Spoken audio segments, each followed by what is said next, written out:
你呢個 face 咧係以強度為主，就唔係以容量為主啦。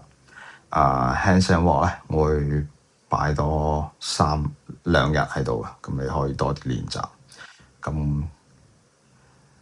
呢啲你撳入去你會見到咧，啲 tempo 咧就冇之前咁慢，會快啲。你係以向心為主，離心唔係太重要。呢個 face，咁個確保你個 B1可以保持重量或者加重量，你自己鍾意。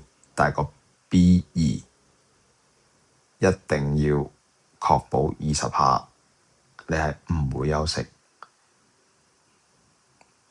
唔會擺低個 dumbbell 嘅。OK， 20下啱啱好做完，感覺開始爆汗，咁係正常狀態。back extension， 10嚟嘅，因為2010 12下嘅負重，記得落去唔需要慢，上嚟一定要發號力。呢度有個 fly 嘅 bend over fly 嘅個視頻，個手嘅揸法係唔啱嘅，你要好似佢咁，手指公微微向下指15到30度之間。